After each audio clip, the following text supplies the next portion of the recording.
Hi hello నమస్తే welcome to mega 9 TV. చంద్రబాబును పొగిడారని super star Rajinikanth పై విరుచుకుపడ్డారు. అందరూ ఇష్టం వచ్చినట్లుగా మాట్లాడారు. ఆయన ఏమన్నారు? వైసీపీ నాయకులను చిన్న మాట అనలేదు. రాజకీయ కార్యక్రమానికి రాలేదు. ఆయన వచ్చింది కేవలం ఎన్టీఆర్ కార్యక్రమంలో పాల్గొనడానికి. చంద్రబాబు గురించి తన అభిప్రాయం చెప్పారు. దాంతో కొంతమంది వైసీపీ నాయకులు ఆయనపై బూతులతో విరుచుకుపడ్డారు. ఎన్టీఆర్ శత జయంతి సభలో చంద్రబాబుపై రజనీకాంత్ ప్రశంసలు. సో నెక్స్ట్ ఫ్యూచర్ ఆంధ్రప్రదేశ్ ఏమేమి చేయాలి అని 2047 కానీ వచ్చి ప్లాన్ వేస్తున్నాడు దీర్ఘదర్శిగా. ఆ ప్రాజెక్టు ఆ ప్లాన్ అంతా జరిగిపోతే ఆంధ్రప్రదేశ్ ఇండియాలో ఎక్కడో వెళ్ళిపోతుంది. ఈ రజనీకాంత్ శాల్వాలు కప్పించుకోవడానికి ఇక్కడికి వచ్చి అక్కడ ఆడి పెట్టినటువంటి తిండి తినే ఇక్కడికి వచ్చి మొరుగుతాడు. వయసు అయిపోయి తాటిగా ఫేస్ ఒకటి వేసుకుని వచ్చి ఇక్కడ సొల్లు కబుర్లు చదివితే ఇక్కడ ఇంటాకి ఎవరు కూడా సిద్ధంగా లేరు. వైసీపీ తాలూకా భజన బృందం తాలూకా చిప్పులు ఎలా దొబ్బినాయో ఒకసారి మనమే ఆలోచించుకోవాలి. తెలుగుదేశంలో బాబు గారు కాళ్ళు పట్టుకొని నువ్వు ఒక ఎమ్మెల్యే అయితే నువ్వు వాడే భాష ఏంటి? ఈ రోజు నోరు పారేసుకుంటున్నావు. సంస్కారం ఉండాల మాట్లాడేదానికి. ఇప్పుడు అధికారం పోయిన తర్వాత కూడా వారు మారడం లేదు. ఇప్పుడు ఇంకా ఘోరంగా బ్రహ్మశ్రీ చాగంటి వారిని టార్గెట్ చేస్తున్నారు. ముఖ్యమంత్రి గారు నిజానికి నేను ఎక్కడో నెల్లూరులో ఉంటే నాకు ఫోన్ చేసి మీరు ఈ పని చేసి పెట్టాలి అని అడిగితే నేను ఎక్కువ ఆధ్యాత్మిక ప్రవచనాల మీద ఆసక్తి చూపిస్తాను. కానీ ఆయన అంత ఆర్తిగా అడిగినప్పుడు పిల్లల కోసం నేను చెయ్యగలిగినది చేసి పెడదామని తప్పకుండా చేస్తానండి అని వారిని గౌరవంగా కలిసినప్పుడు వారు నాకు మొట్టమొదట కోరినది ఏది అంటే కుటుంబ విలువల గురించి తప్పకుండా చెప్పండి కోటేశ్వరరావు గారు.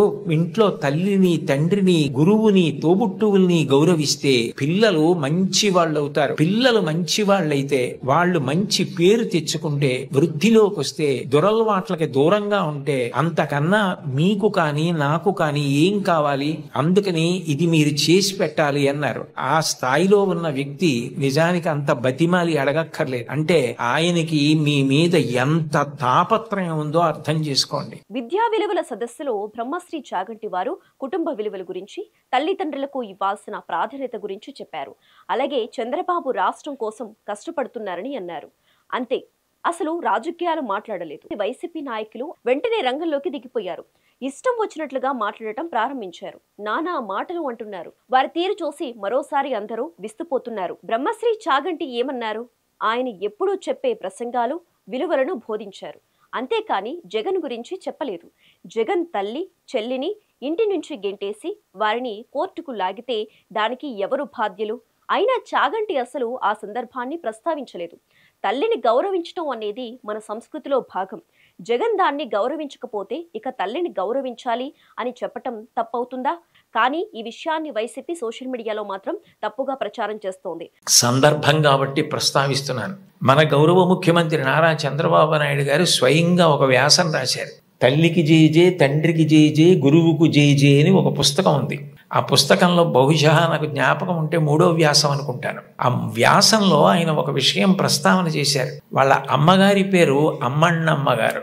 నేను ముఖ్యమంత్రినైనా మా అమ్మగారు మాత్రం మా ఇంట్లో గట్టిగా 3 రోజులు ఉండడానికి ఇష్టపడేది కాదు. మళ్ళీ వెళ్ళిపోయి ఆ నారావారి పల్లెలో తెల్లవారి 5 గంటలకి లేచి గొడ్డు గోద పొలము పనులు అవి చేసుకోవడం, ఆ కష్టపడ్డము ఆవిడికి ఎంత సంతోషము అని అమ్మగారి ప్రేరణతో తాను ఎంత వృద్ధిలోకి వచ్చారో వ్రాసుకున్నారు. నేను ఏదో 4-5 విషయాలు మాత్రమే ప్రస్తావించాను. లోకంలో తల్లిని మించిన దైవం లేదు. బ్రహ్మశ్రీ చాగంటి వారు పైసా ఆశించకుండా సమాజంలో మంచిని పెంచడానికి ప్రయత్నిస్తున్నారు. భావితరాలకు విలువలని నేర్పుతున్నారు. ఆయన లాంటి వారిని గౌరవించడం అంటే మనల్ని మనం గౌరవించుకోవటమే. అలా చేయకపోతే వారు కనీస మానవ విలువలు లేనట్లే అవుతుందనడంలో ఎలాంటి సందేహం లేదు.